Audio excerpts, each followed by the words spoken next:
bonjour à tous, bienvenue dans le JDD, le jury du dimanche. Merci d'être avec nous sur nos différentes plateformes, notre radio, e-radio, notre chaîne de télévision ITV et notre site internet omedia.sn. En ce dimanche 9 avril 2023, nous avons le plaisir de recevoir un acteur majeur de la société civile sénégalaise et même africaine. Notre invité capitalise plus de 30 ans d'expérience en tant qu'acteur de la société civile. Né à Ziguinchor en 1949, il a entre autres été président de la rencontre africaine pour la défense des droits de l'homme, la RADDHO. Également, il a eu à occuper le poste de président du comité sénégalais des droits de l'homme, le directeur régional d'Amnesty International Afrique de l'Ouest et du Centre, de coordonnateur du collectif M23, collectif né à la suite de la journée de manifestation du 23 juin 2011. Il a aussi été coordonnateur pour l'Afrique de la conférence mondiale contre le racisme en 2001 qui a reconnu l'esclavage et la traite négrière comme crime contre l'humanité, expert indépendant des Nations Unies sur le Mali. Son mandat vient d'ailleurs d'être renouvelé. Il est le fondateur et actuel président d'Africadium Center, je veux dire Aliou Tine. Bonjour Aliou Tine. Bonjour, vous avez oublié la chose la plus importante. Laquelle? Enseignant-chercheur à l'université de Dakar. C'est vrai, enseignant-chercheur à l'université de Dakar. C'est ça. Merci d'avoir répondu à notre invitation. Tout le plaisir est pour moi, madame. Très bien. Alors, Aliou Tine a plus de 70 ans. Après des combats épiques qui vous ont d'ailleurs valu une détention et des brimades en tout genre, qu'est-ce qui fait encore courir Aliou Tine? Écoutez, ça c'est difficile à dire. Quand j'ai terminé avec Amnesty International, donc, il y a un ami malien qui m'a dit « Aliou, nous avons besoin d'un expert indépendant pour le Mali parce que l'expert a démissionné. » Alors, vraiment, vous connaissez la sous-région. Bon, ben, écoutez, je me suis lancé, mais en même temps, quand j'avais terminé, j'avais toujours eu l'intention de créer un think tank et de travailler tranquille, hein, vraiment. De façon indépendante. De façon indépendante. Donc, on a mis Africadium Center en 2018. Et puis, avec de très jeunes chercheurs, hein, très limités, hein, c'est une toute petite équipe que nous avons. Des doctorants, il y en a même un qui a quand même soutenu sa thèse chez nous, Ibrahim Mbouch. Je suis très content sur le maintien de la paix en Afrique de l'Ouest. Donc, tout cela, je travaille, je me maintiens. Pour moi, la retraite, c'est la tombe. Très bien. Alors, je vais vous donner une petite définition de la société civile. La société civile est l'ensemble des organisations qui se situent en dehors du gouvernement et des entreprises privées et qui cherchent à promouvoir des intérêts publics et des valeurs sociales. Elle représente une voix indépendante qui peut informer les politiques publiques et les débats sociaux. Alors, est-ce que vous êtes d'accord avec cette définition? Un peu oui, c'est-à-dire que si vous prenez Gramsci, qui a le plus quand même travaillé sur la notion de société civile, ça date de longtemps, hein, depuis Hegel, vous avez des définitions de la société civile. La société civile, vous la définissez par rapport à l'État, tout ce qui est en dehors de l'État. Il y a des gens qui disent même la sphère familiale fait partie de la société civile. Donc, la société civile, son concept, sa définition, ça varie aussi, suivant les siècles. Hein. Je dirais même suivant les sphères géographiques. Par exemple, vous avez des sociétés civiles qui sont dans des partis politiques, qui sont partisanes, en Allemagne. Des sociétés civiles qui sont financées par les partis, reconnues par les assemblées nationales. Vous avez également la même chose aux États-Unis aujourd'hui, avec le Parti démocrate, le Parti républicain, ils ont leur société civile. Mais la spécificité, c'est qu'en réalité, ce sont des sociétés civiles qui font la promotion des valeurs du parti politique. Valeurs relatives à la démocratie, à l'état de droit, aux principes de la République, des droits humains, des libertés fondamentales, etc. Ils font ces promotions, la promotion des idéaux du parti politique. Mais quand vous venez au Sénégal, si vous dites, écoutez, c'est une organisation qui est liée à tel parti politique, les gens commencent à réfléchir. Mais je peux dire même, quand on a eu les premières organisations de droits de l'homme, vous savez, les premières organisations de droits de l'homme, ça date de la coloniale, hein. En 1914 déjà, il y avait ce Mbengue qui saisissait la Ligue des droits de l'homme à l'époque. Mais l'ONDH, parmi les gens qui ont suscité la création de l'ONDH, c'est Léopold Sédar Senghor. Senghor, quand même, avait une culture des droits de l'homme à l'époque qui était supérieure à la moyenne. Et effectivement, il y avait pas mal de magistrats à l'époque qui étaient dedans, comme des gens comme Kéba Mbaye, qui très tôt d'ailleurs ont pensé à la création de la Charte africaine des droits de l'homme qui a été draftée ici au Sénégal. Donc tout ça, c'est important d'y revenir. Et nous, en tant que société civile, on a commencé, si vous voulez, à émerger, surtout en Afrique de l'Ouest. Je parle des ONG de droits de l'homme. C'est beaucoup plus précis parce que quand même, je dirais, ce qu'on appelle les communicateurs traditionnels, ils font partie de la société civile. Les marabouts, ils font partie de la société civile. Mais le concept s'est modernisé avec les ONG qui ont commencé à apparaître. D'abord, dans les années 70, c'était les ONG de développement ici au Sénégal. Et à partir des années 90, les ONG de droits de l'homme, liées à la chute du mur de Berlin. Ça aussi, il faut le dire, où il y a eu, si vous voulez, je dirais, un basculement géopolitique où les relations internationales étaient fondées sur les droits humains. Très bien. Alors, Alioune Tine, qu'est-ce qui a motivé en 2018 la création du think tank Africa Jom Center? Parce qu'effectivement, j'ai dit, après la RADDHO, j'avais envie de mettre en place un think tank. Il me semble que l'idée avait germé. Hein. Il y avait des gens qui m'avaient sollicité. Madjambal déjà. Je me dis, mais Alioune, est-ce qu'on peut travailler sur un think tank? Landing Savané, est-ce qu'on peut travailler? Gadjo, quand il a créé également aussi son institut. Il y avait un moment où l'idée de mettre en place ce qu'on appelle des laboratoires d'idées, donc des gens qui réfléchissent sur les questions démocratiques, sur les questions de sécurité, qui étaient des questions aussi émergentes.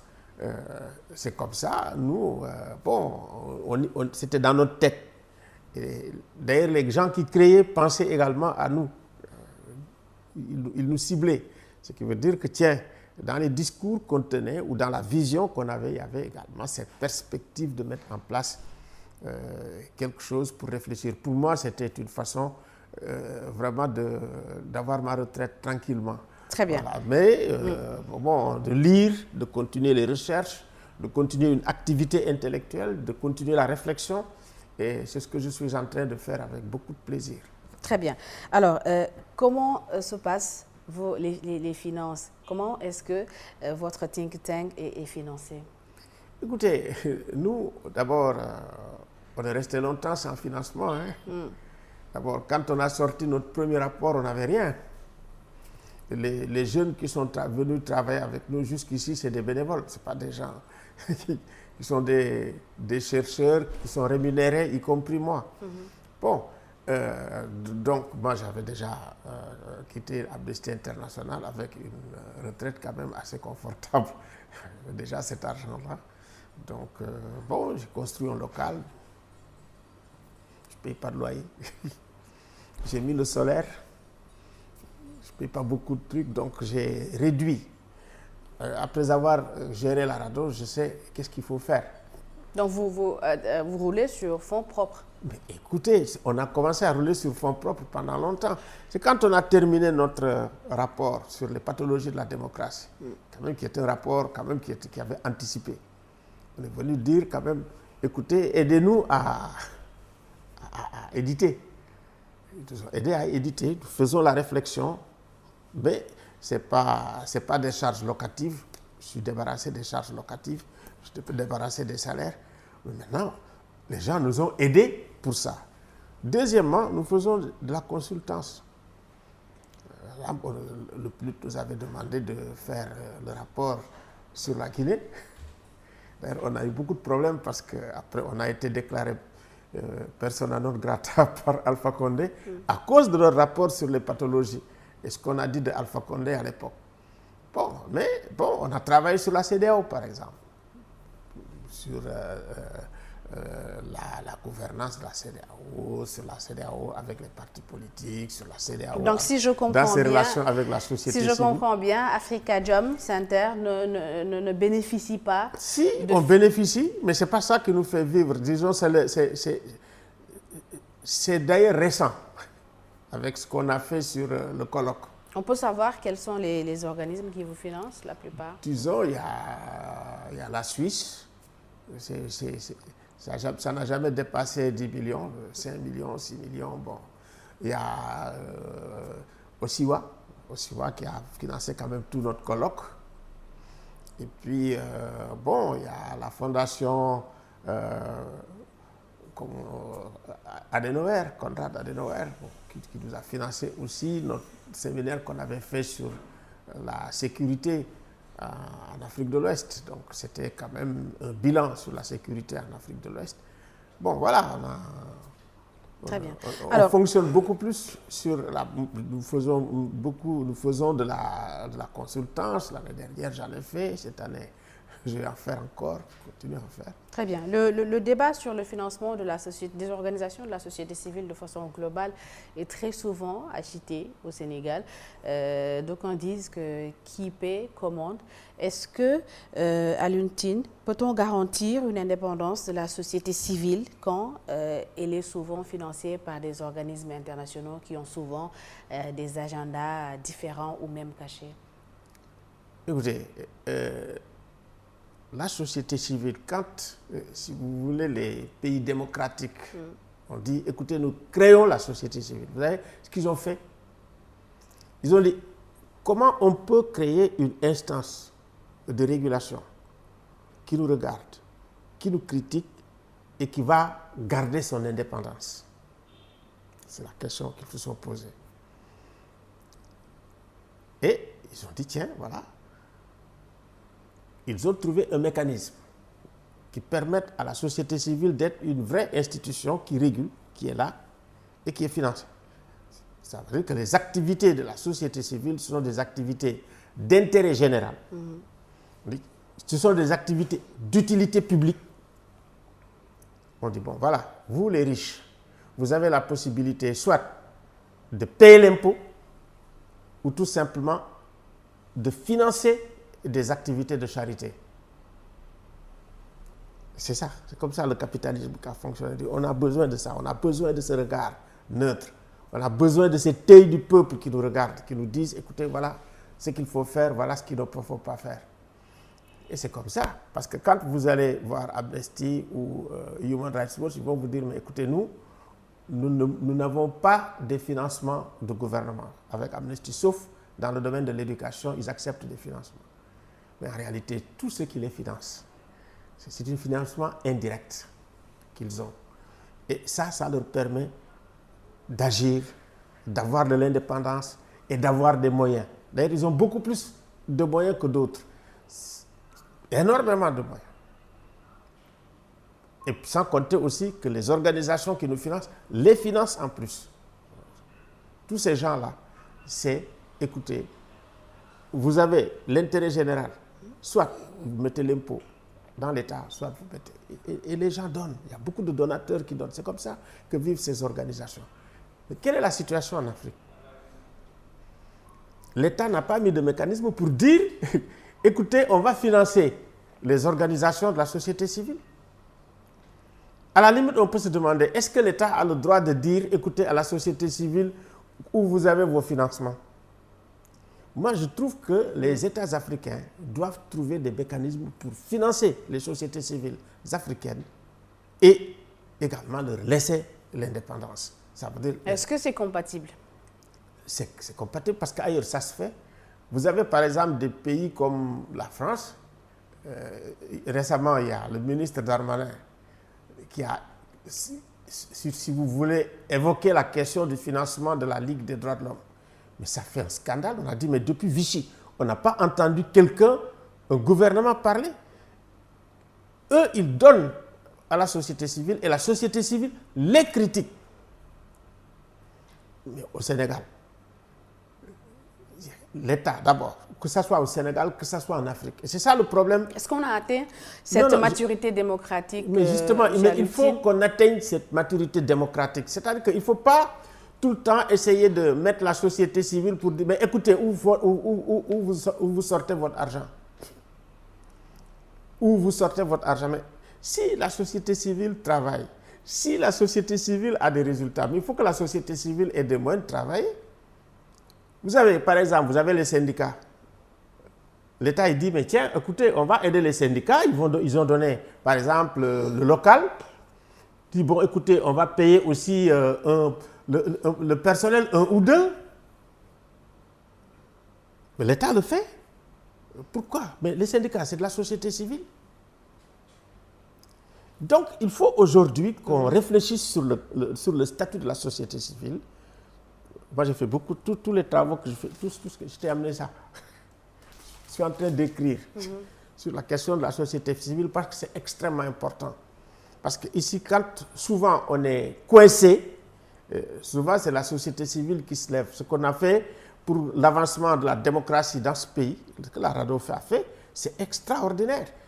C'est inimaginable. Moi, je vous dis, en 2011-2012, tout le travail, toutes les réunions se faisaient à la RADDHO. Les Macky Sall, les Niass, tous ils venaient à la RADDHO. Ils étaient tous là, les Tanor.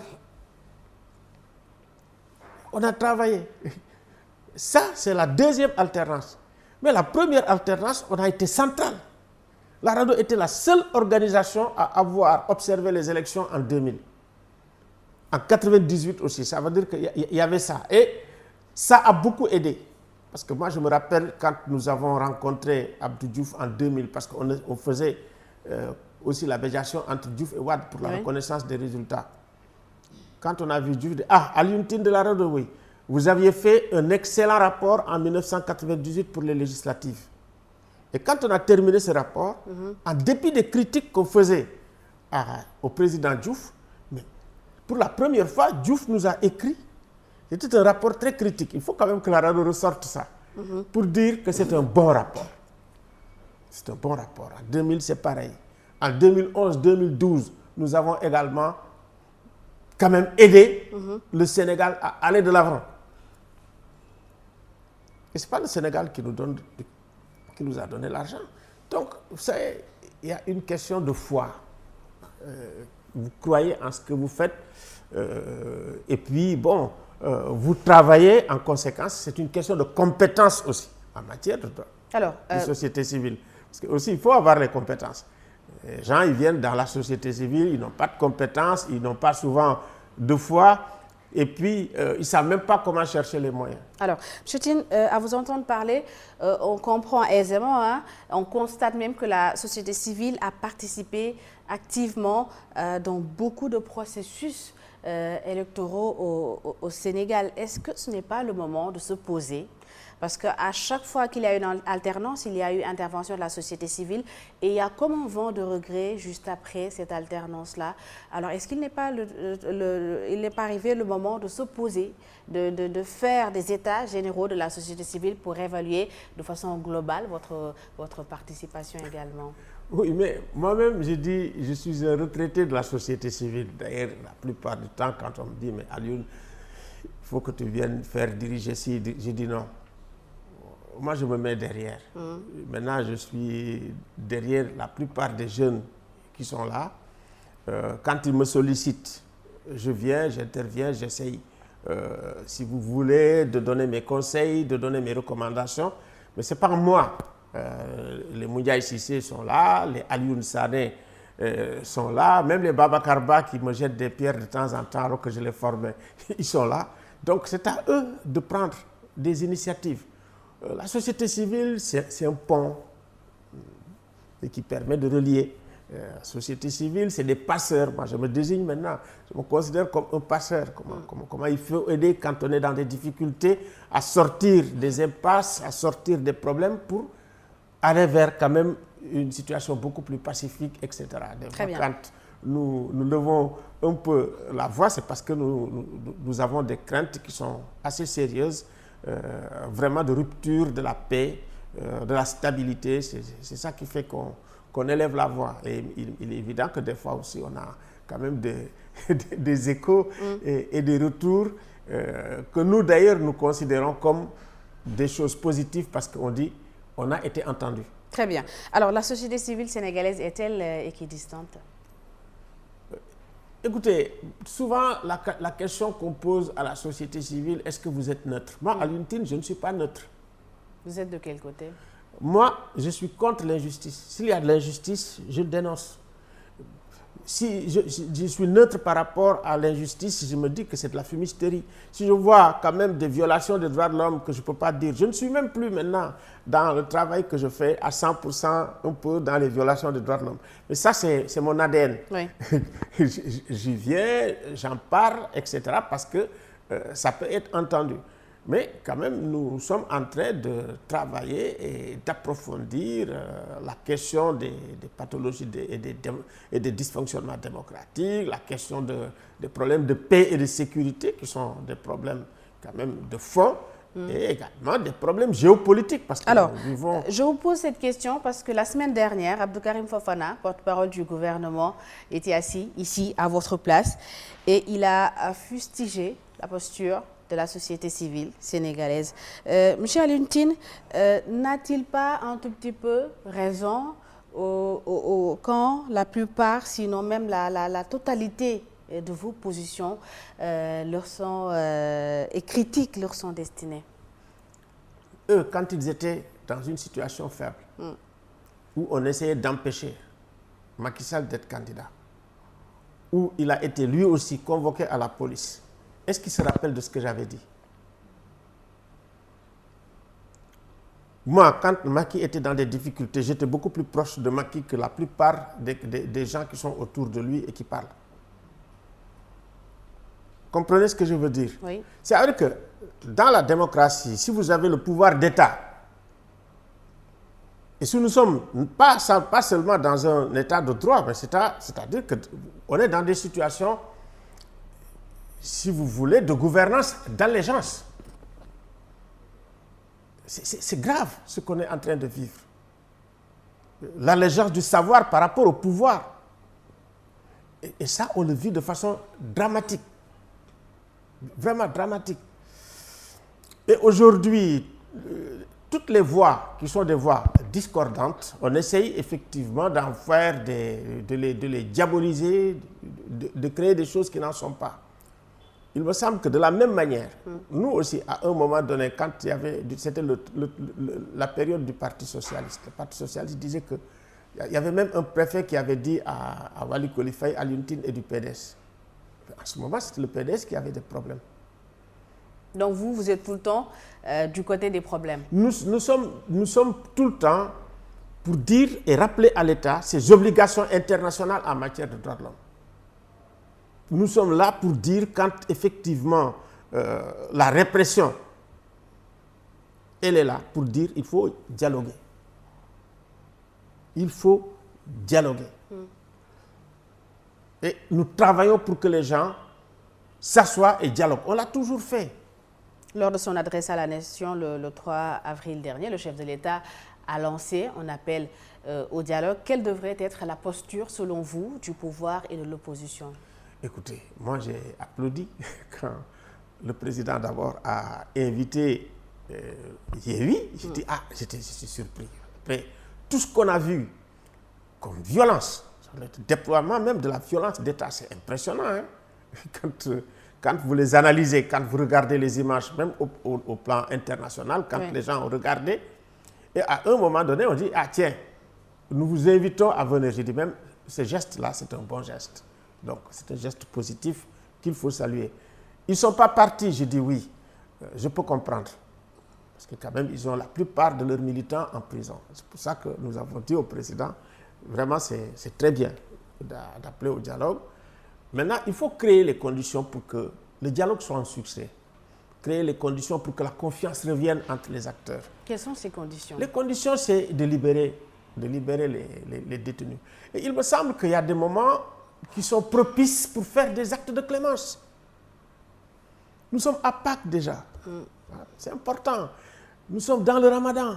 C'est important. Bientôt la Korité. Je pense qu'il faut avoir des fenêtres d'opportunité pour faire vraiment restaurer la confiance entre les acteurs politiques.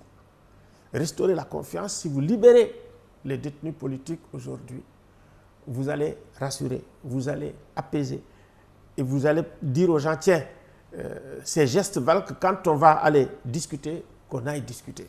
Alors ça, vraiment, il faut que le président le fasse. Ça, vraiment, c'est une demande que nous lui faisons.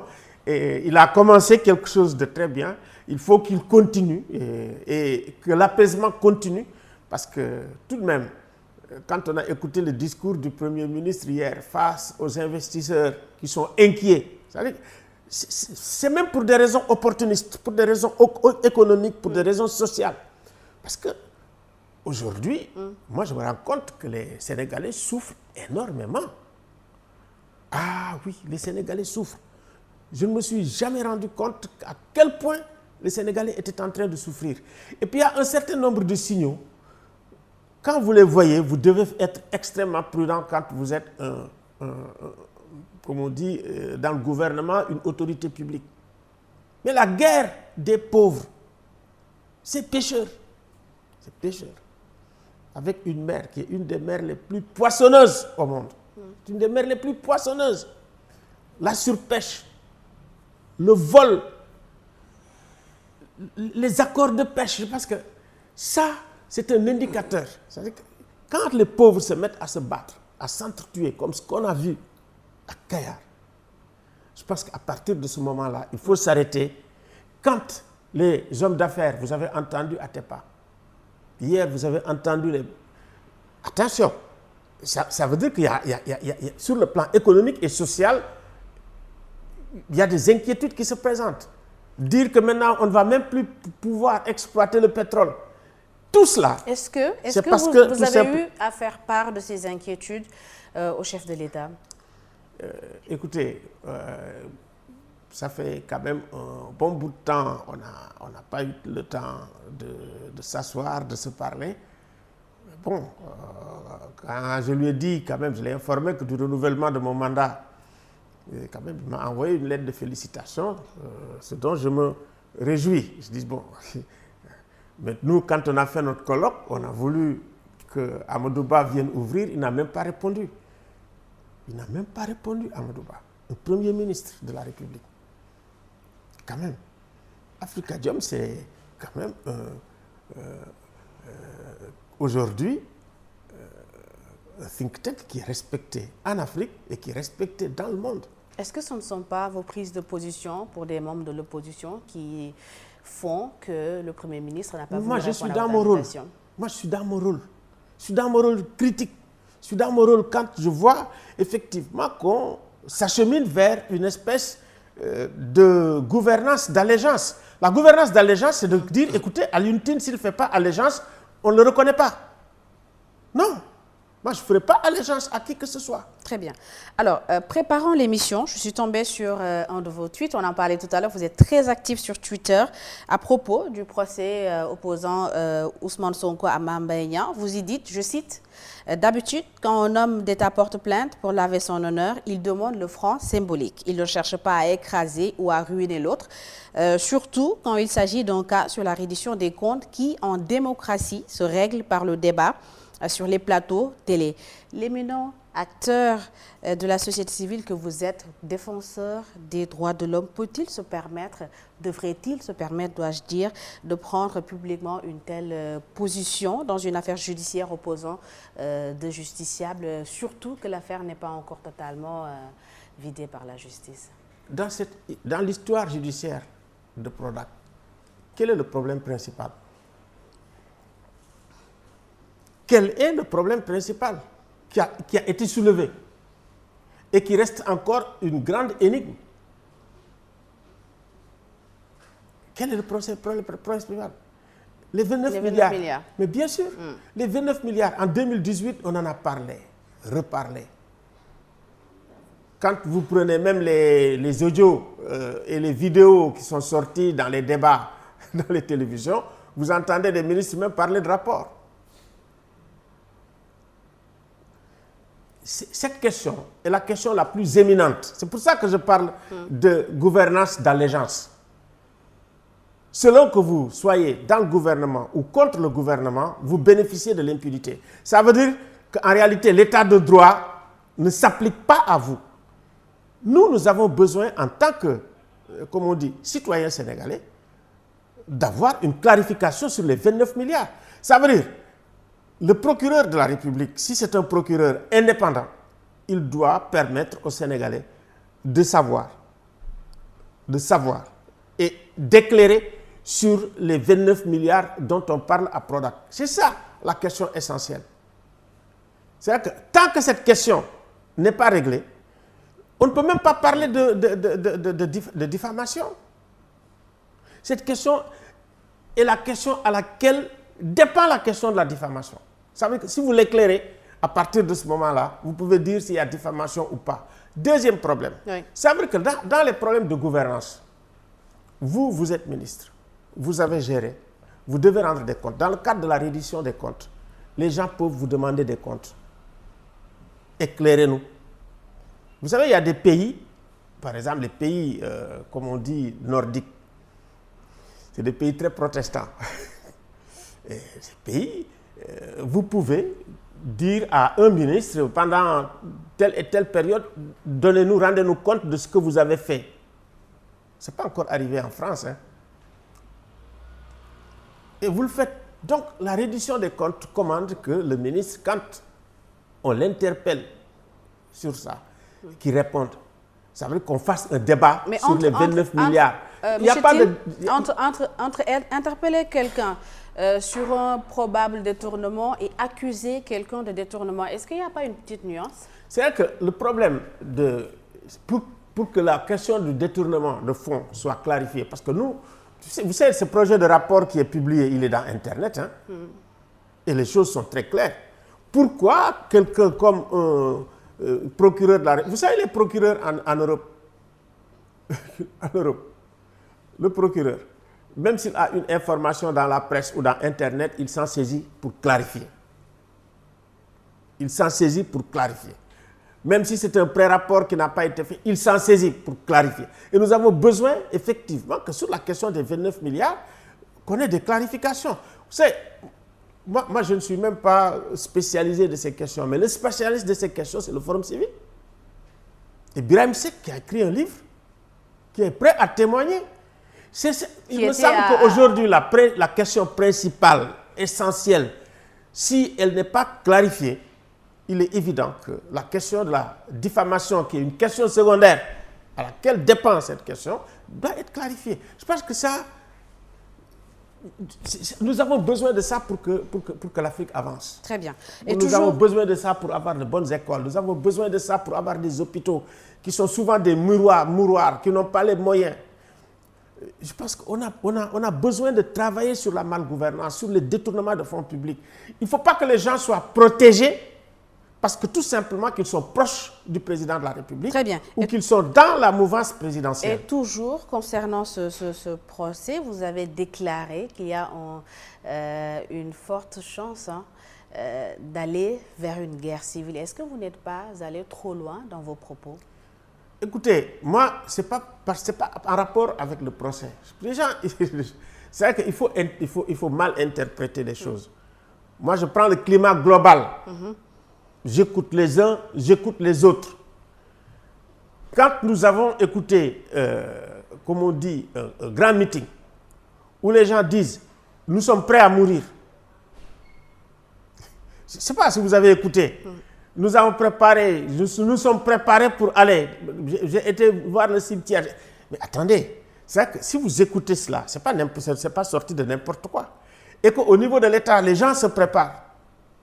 La gendarmerie, la police, les moyens, tout Tout a été mis en œuvre. Mais quelqu'un comme moi, quand même, je travaille dans un pays qui est un pays en conflit. J'ai l'habitude de faire des alertes. Et quand je faisais des alertes, par exemple, du temps de Abdoulaye Wade, Wade m'écoute. Il m'appelle. Wade m'a appelé à plusieurs reprises sur des alertes que j'ai faites dans la sous-région, sur lesquelles j'ai travaillé avec lui, en Guinée-Bissau. Moi, j'ai arrêté un coup d'État en Guinée-Bissau. Il faut demander à Doudou Wade, on était ensemble là-bas. Doudou Wade, quand je lui ai dit, écoutez, les gens vont faire un coup d'État. Parce que le procureur général en Guinée-Bissau m'a saisi pour me dire, Alioune, il ne faut pas partir. Moi-même, j'étais parmi les observateurs de la francophonie. Il me dit, Alioune, si vous partez, les officiers vont faire un coup d'État. J'ai dit, ah bon? J'ai dit à Doudou Wade, mais les gens, ils vont faire un coup d'État. J'étais aussi avec l'ancien président comment on dit, qui est décédé là, du Burundi, qui dirigeait. Il m'a dit, non, ma mission est finie. Il m'a dit, appelle Abdoulaye Wade. J'ai appelé le président Wade. Le président a dit, ah bon? Et je dis, oui. Mais quand j'ai alerté, le surlendemain, Wade a réagi vite. Et c'est ça aussi les qualités de Wade. Le lendemain, le ministre des Affaires étrangères, Gadio, était là-bas. Il m'écoute, il m'entend. Le ministre des Affaires étrangères, Aïcha Mindao, de la CEDEAO, qui était du Niger, parce que son président était le président de la CEDEAO, était là. Et le ministre des Affaires étrangères du Nigeria était là, sur la base d'une alerte que nous avons faite. C'est ça aussi que sert la société civile. Et on a empêché un coup d'État ce jour-là. On a empêché un coup d'État. Ce n'est pas fini. En Mauritanie, j'ai travaillé avec Wade. En Côte d'Ivoire, j'ai travaillé avec Wade. Et pourquoi vous avez du mal à travailler avec Macky? Est-ce qu'il n'est pas... il ne vous écoute pas comme Abdoulaye Wade vous écoutez? Mais Macky, j'ai travaillé avec Macky. J'ai travaillé avec Macky. Quand je partais en Mauritanie, lui était ministre des Affaires étrangères. C'est Wade qui m'avait demandé. Quand je dis Macky, je parle de Macky, président Macky me connaît très bien. Il sait très bien de quoi je suis capable. Et il était là dans le gouvernement de Wade, quand certaines missions, je les ai faites en Mauritanie. Il était ministre de l'Intérieur. C'est lui d'ailleurs qui a arrangé. Quand j'arrive, je dis Macky, je suis arrivé. Dis au président, je suis arrivé. Il me dit OK. Et puis après, il m'appelle, il me dit le président te reçoit tel jour. Macky me connaît, c'est ce que je fais. C'est ce que je fais aussi au Mali. Très bien. Oui, moi, je suis écouté en Afrique et je suis écouté maintenant dans le monde.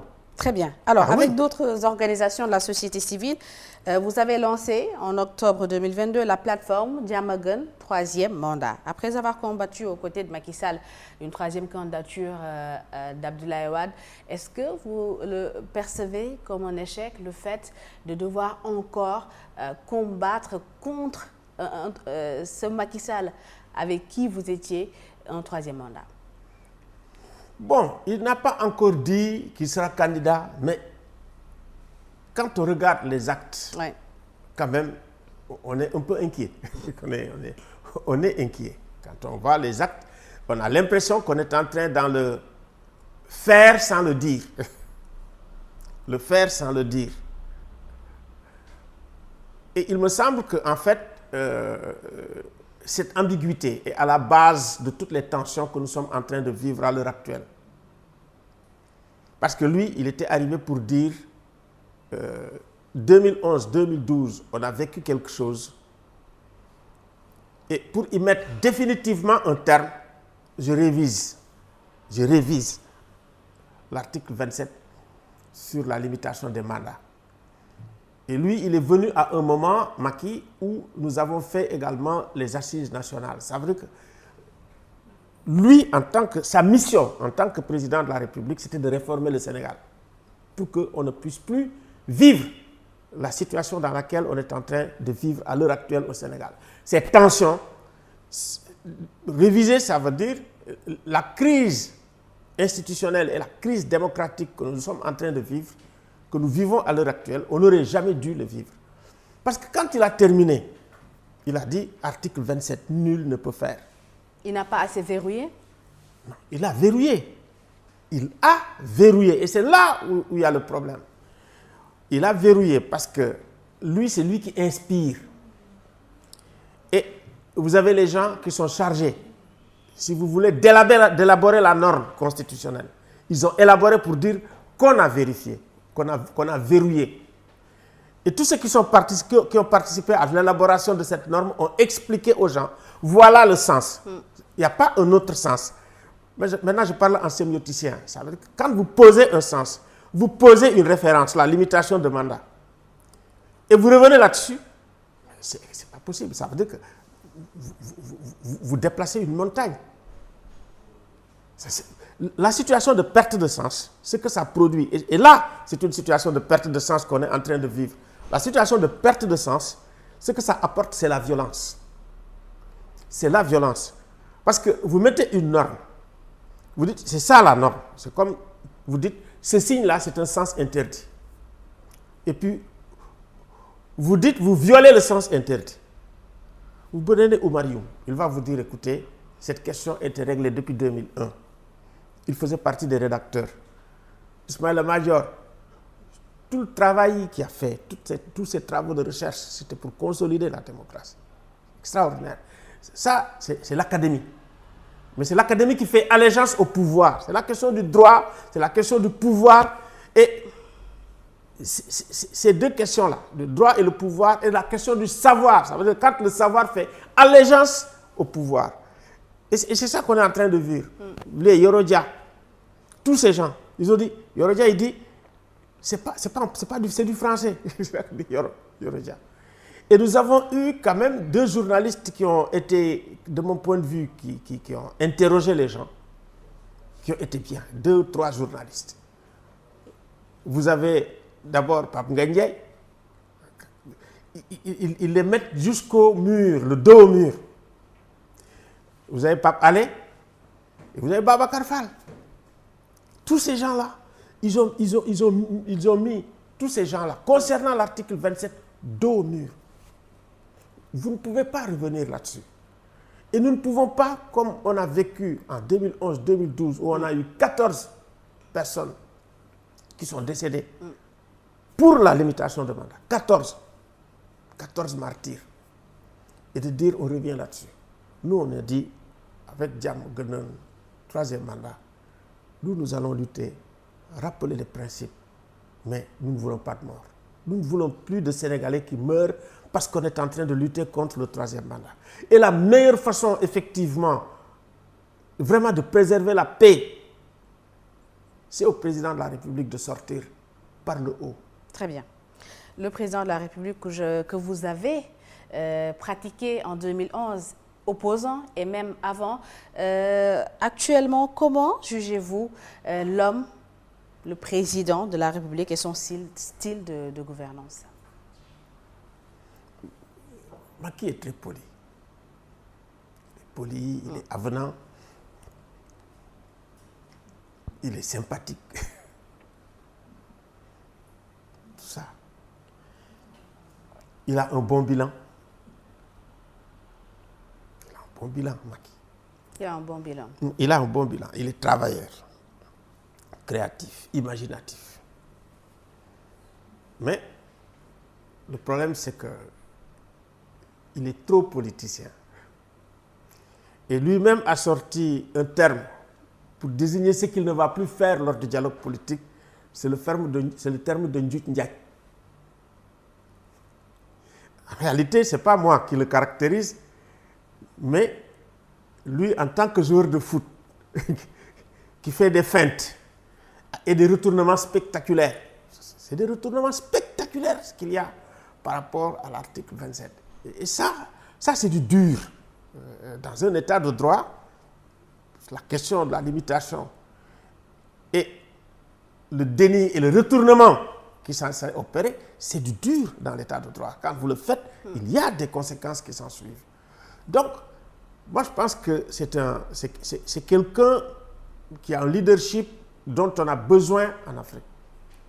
Il a un leadership dont on a besoin dans le monde. Et il me semble qu'il n'a pas le droit de gâcher tout cela pour lui. Il n'a pas le droit de gâcher tout cela pour le Sénégal.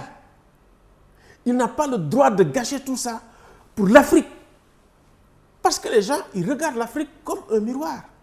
Ils regardent le Sénégal plutôt. Les Africains, ils regardent le Sénégal comme un miroir. il regarde le Sénégal comme un modèle. Très bien. Il regarde le Sénégal comme un exemple.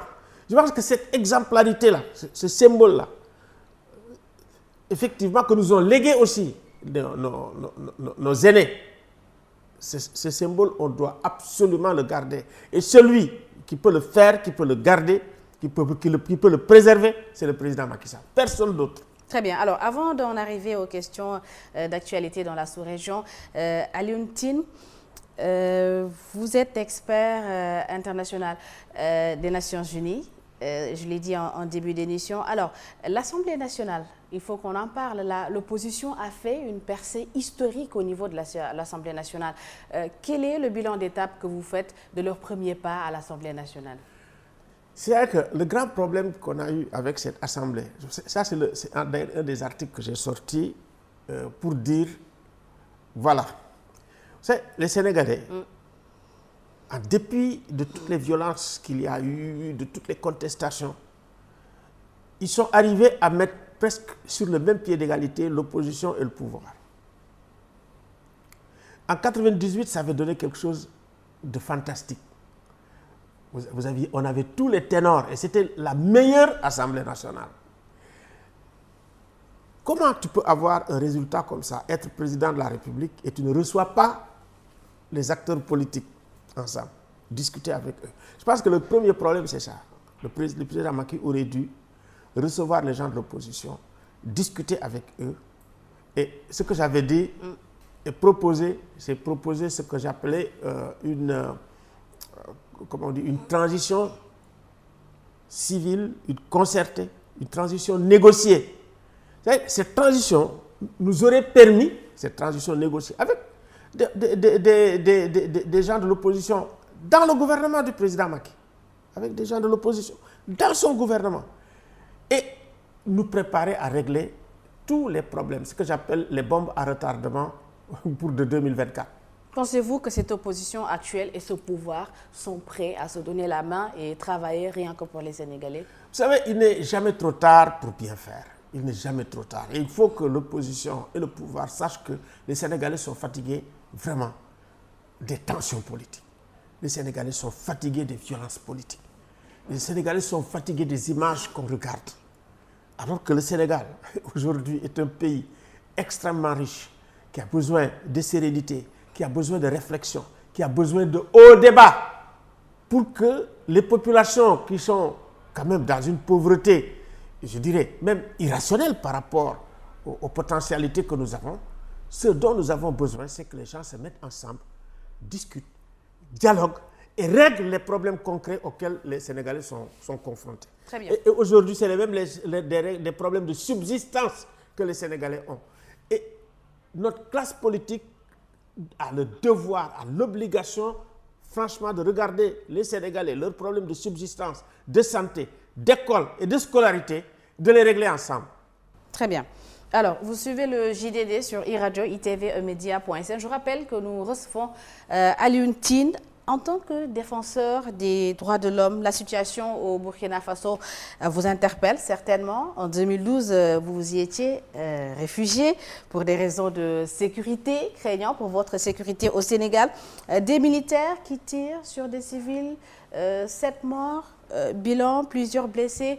Le Burkina Faso est-il plus sûr que le Sénégal actuellement? Non, le Burkina, c'est l'effondrement. C'est parce que le Sénégal tient. C'est parce que le Sénégal tient qu'il y a un espoir sur le Sénégal. Le Sénégal doit tenir. On ne peut pas comparer le Sénégal ni au Burkina, ni au Mali, ni également aux pays de la sous-région. Donc, ce qu'il y a au Burkina, c'est quelque chose de très, très préoccupant, extrêmement préoccupant. C'était un pays qui, dans les années 2011-2012, avait la classe politique qui était pratiquement la plus informée sur les questions des menaces djihadistes, qui réglait les problèmes pratiquement.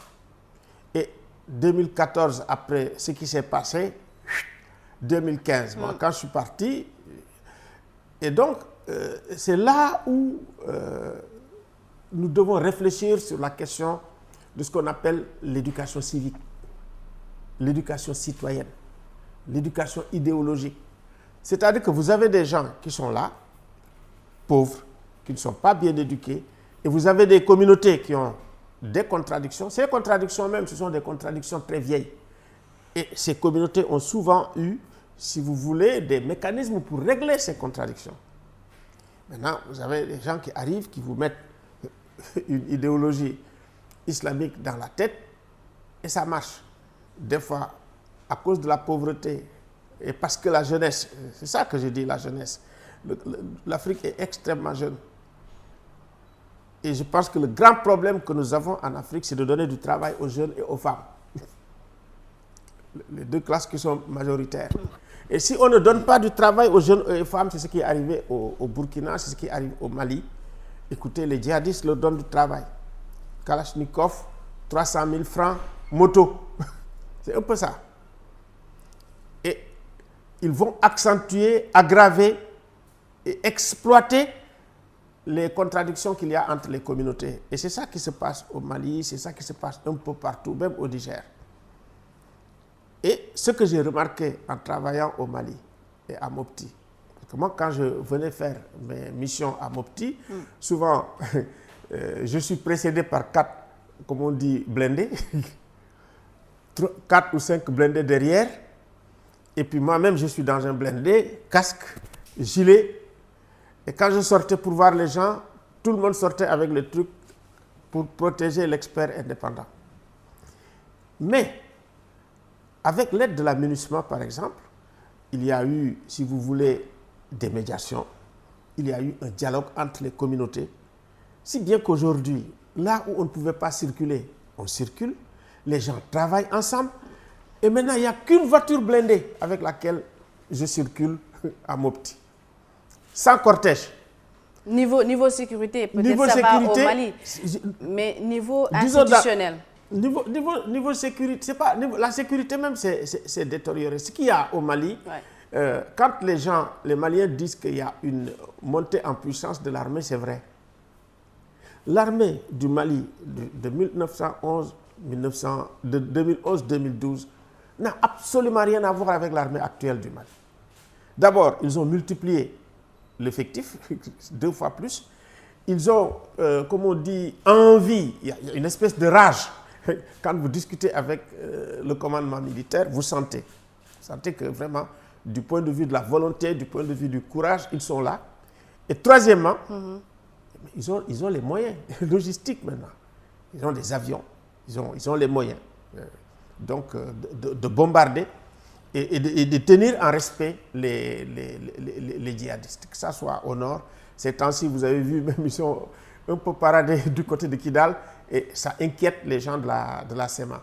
Donc, d'ailleurs, nous avons dit, écoutez, mieux vaut quand même faire tout pour préserver quand même les accords d'Alger. Donc, le Burkina, ça ne va pas.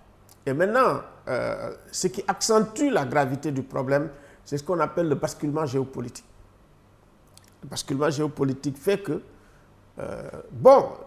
c'est comme en Ukraine.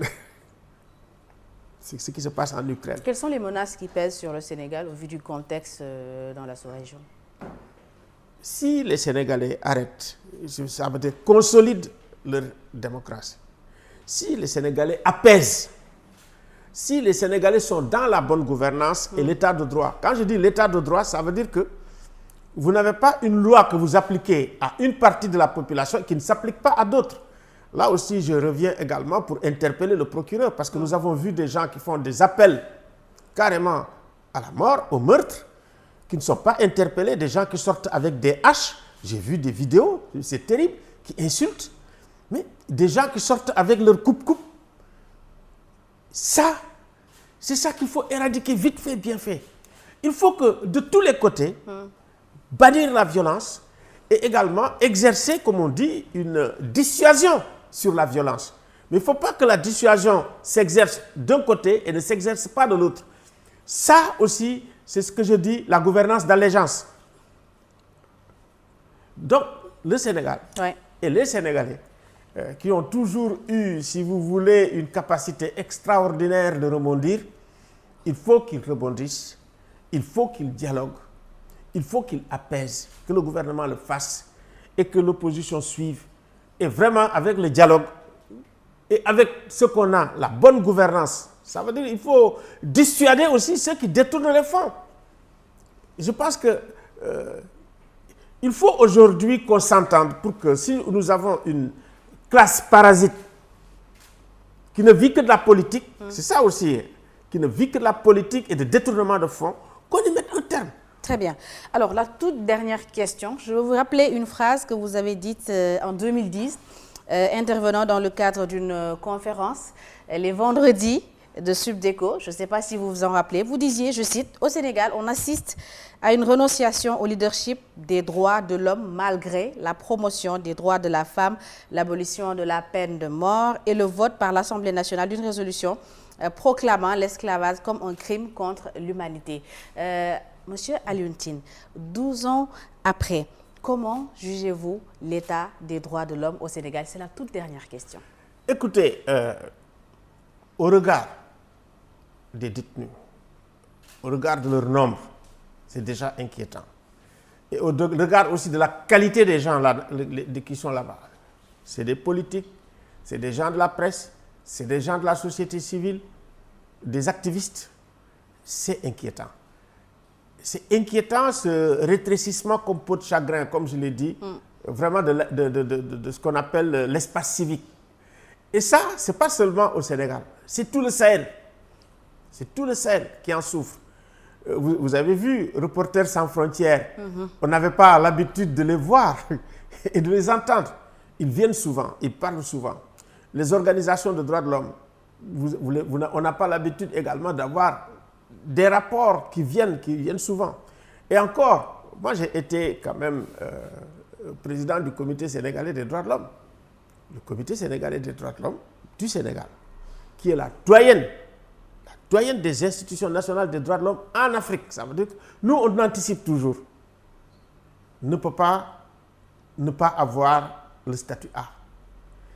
Et nous, on avait créé, quand on était là, les conditions pour avoir le statut A avec une loi qu'on avait proposée. Sur une échelle de 1 à 10, vous donnez quelle note au Sénégal concernant le respect des droits de l'homme? Moi, je ne vais pas donner de note. Mais j'estime que votre appréciation ce pays a une des droits de l'homme. Tradition des droits de l'homme qui ne date même pas de Senghor, qui date de longtemps, de Mbaye Mbeng. Mbaye Mbeng, quand l'administration coloniale attaquait Mbaye Mbeng, mais Mbaye Mbeng saisissait, comme on dit, l'association des droits de l'homme, comme on dit, de la France, la Fédération internationale des droits de l'homme. Il les saisissait et les gens revendiquaient et ils étaient libérés. Donc nous avons une tradition qui date pratiquement de 1914, 1915, la période de Blaise Diagne. On avait déjà, même en matière d'élection, quand on regarde les élections telles que ça se passait, liberté d'expression, liberté de parole, c'était extraordinaire quand on lit ce qui se passait en 1914, que je considère comme la première alternance, parce que c'est la première fois, effectivement, qu'on a eu un député noir. Et ça, c'est important. Donc, nous avons une tradition, ça veut dire qu'au moment où on a reconnu, comme on dit, le suffrage universel en 1848 par Ledru-Rollin, le Sénégal votait dans les 4 communes. Donc le Sénégal est un pays qui est regardé aujourd'hui par l'Afrique comme un miroir. Vraiment, ce n'est pas au président Macky Sall de briser ce miroir. Ce serait trop triste. Très bien. Merci beaucoup Alioune Tine d'avoir répondu à notre invitation. Merci. Très bien. Merci à tous. C'est la fin du JDD. On se donne rendez-vous dimanche prochain. Merci à toutes les équipes techniques. Merci à vous d'être avec nous tous les dimanches. Bonne suite des programmes.